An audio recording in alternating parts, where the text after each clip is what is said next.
Ordre du Mali. En ce jour de mémoire et de devoir, je rends grâce à Allah, le Tout-Puissant, de nous offrir la chance, pour la 65e fois, de célébrer la marche souveraine de notre nation. Nous nous inscrivons fièrement dans la dynamique des pères fondateurs du Mali et leur rendons un vibrant hommage en ce jour anniversaire. Les idéaux qu'ils ont toujours défendus et qui demeurent des réalités de notre temps continueront de nous servir de boussole.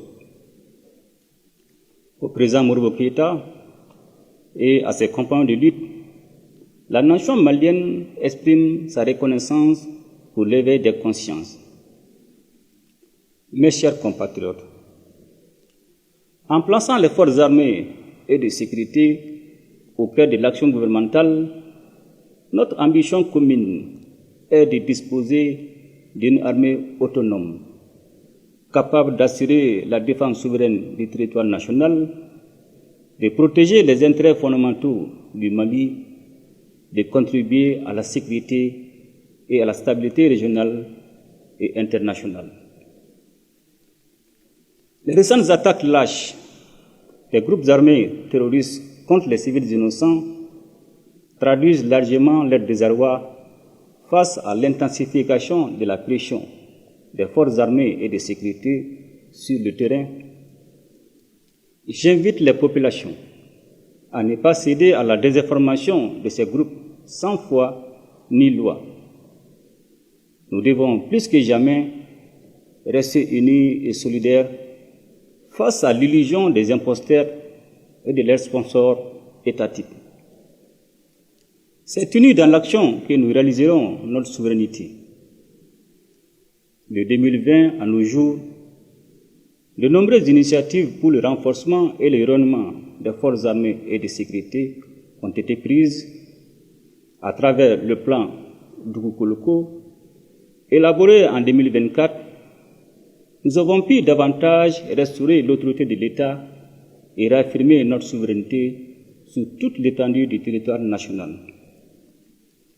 Dans le cadre de la mise en commun des efforts opérationnels face au terrorisme, l'opération Ansignigon a permis d'accentuer la coordination opérationnelle et sécuritaire avec les pays frères de l'AIS. Pour soutenir le processus de renforcement des forces armées et de sécurité, nous continuons d'accentuer l'acquisition d'équipements, la réalisation d'infrastructures indispensables, la consolidation des effectifs à travers des recrutements cycliques et la formation continue du personnel. L'adaptation et la mise à jour de notre doctrine militaire nous permettent à la fois de faire face aux menaces émergentes et constituent également un gage d'interopérabilité avec les armées de la Confédération de l'Alliance des États du Sahel. Dans le même temps, la diversification de nos partenariats constitue une initiative salutaire. Mes chers compatriotes, au moment où nous célébrons le 65e anniversaire de l'accession de notre pays à la souveraineté internationale, je tiens à saluer les efforts constants de notre outil diplomatique pour faire respecter par un nombre croissant de partenaires les principes constitutionnels qui guident l'action publique et la politique extérieure du Mali. Nous inscrivons notre action dans le cadre de la préservation du bon voisinage, tout en exigeant en retour le respect de notre souveraineté. Par ce positionnement, nous prenons en notre compte les ruptures géopolitiques qui caractérisent le monde actuel. Mes chers compatriotes, depuis 2020, notre économie fait preuve d'une grande capacité d'adaptation et de résilience malgré les contraintes sécuritaires et géopolitiques. À ce titre, le Mali a poursuivi ses efforts dans le sens d'une gestion efficiente des finances publiques et de la préservation d'une trajectoire de croissance positive de l'ordre de 6% en 2025 contre un déficit budgétaire de moins de 2,7% attendue. Avec la mise en place de la plateforme Trésor Pays à la faveur de la digitalisation, les recettes publiques issues des services digitalisés ont connu une augmentation significative. Mes chers compatriotes, je ne saurais passer sous silence la question énergétique qui a longtemps alimenté les débats publics.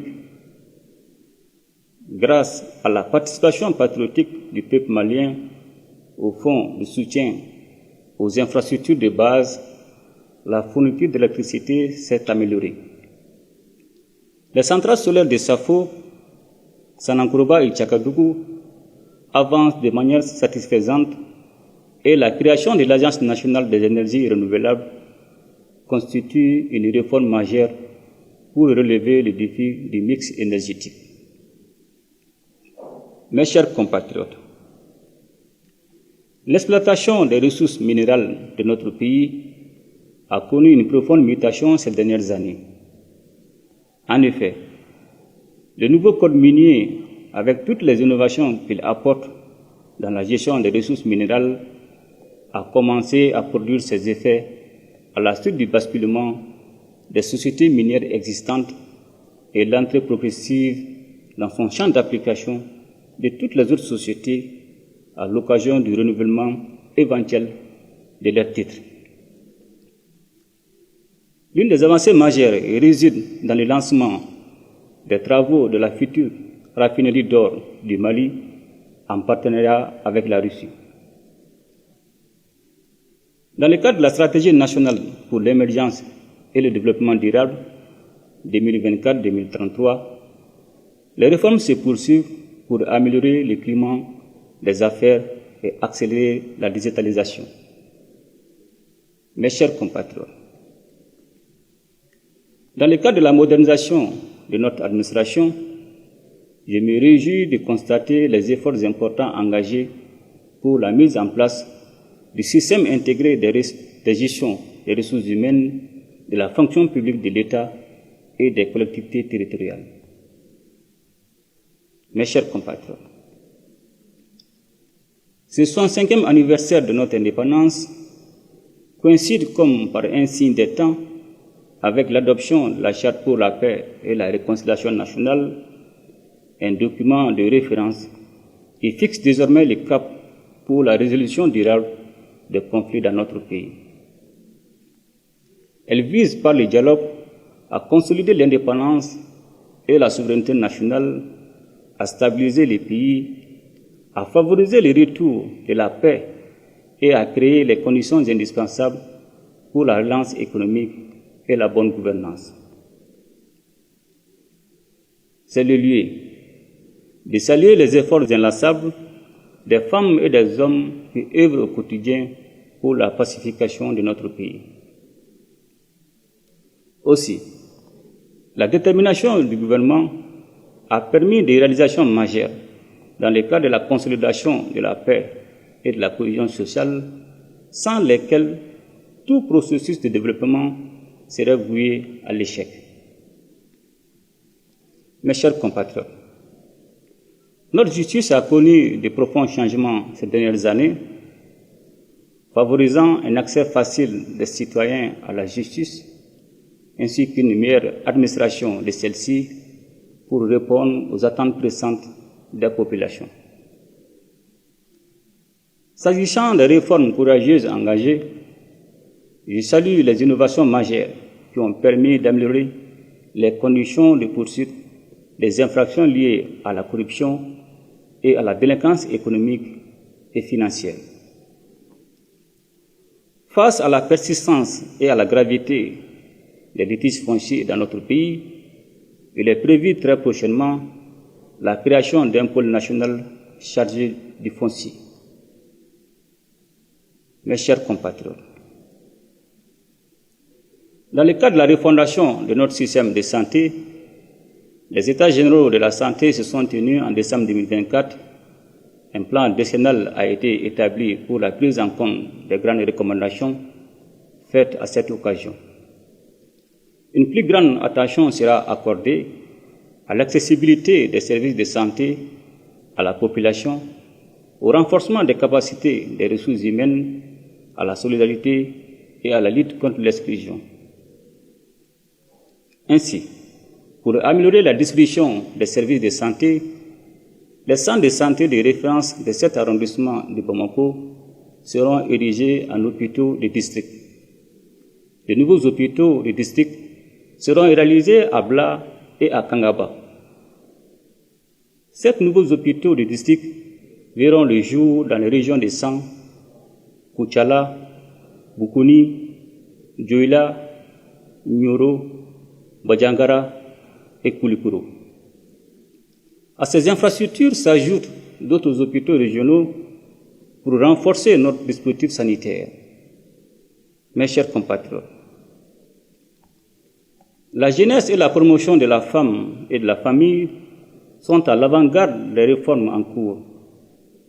Qu'il s'agisse de l'éducation aux valeurs et à la citoyenneté, de l'employabilité ou même de la lutte contre le phénomène de la drogue, le gouvernement ne ménage aucun effort pour créer les conditions d'une participation effective de notre jeunesse et assurer la promotion de la femme et de la famille dans le processus de refondation et de développement. De nombreux centres de formation professionnelle sont en construction à travers le pays et d'autres sont déjà réhabilités, aménagés et équipés. Ces structures modernes, dotées de systèmes autonomes d'énergie, serviront de point d'appui à la jeunesse malienne pour mieux envisager l'avenir. Mes chers compatriotes, au titre de l'enseignement supérieur et de la recherche scientifique, je salue les efforts du gouvernement pour l'amélioration de la gouvernance dans ces secteurs, orientés vers le rétablissement de la normalité calendaire des universités. La pacification de l'espace universitaire, autrefois émaillé par des incidents, est une tendance à préserver. La création des universités dans les régions constitue un projet ambitieux pour continuer à développer le service public de l'enseignement supérieur afin de répondre aux défis actuels et futurs de notre nation. D'autres universités comme celle de Bajangara, Kayi, Gao et Tombouctou sont en cours d'opérationnalisation. Le Centre d'intelligence artificielle et de robotique CIAR Mali, dont les travaux de construction se poursuivent, a déjà inscrit ses premiers apprenants. L'année 2025, déclarée année de la culture, a permis de valoriser notre patrimoine et de soutenir les acteurs culturels, les artisans et les artistes. Dans le domaine de la communication et du numérique, le gouvernement agit pour renforcer les infrastructures, réduire les coûts et sécuriser les télécommunications. Les opérateurs doivent poursuivre l'identification des abonnés pour renforcer la sécurité nationale. À l'endroit des Maliens établis à l'extérieur, un cadre de concertation a été institué pour renforcer l'unité et la solidarité tout en facilitant le dialogue avec le gouvernement.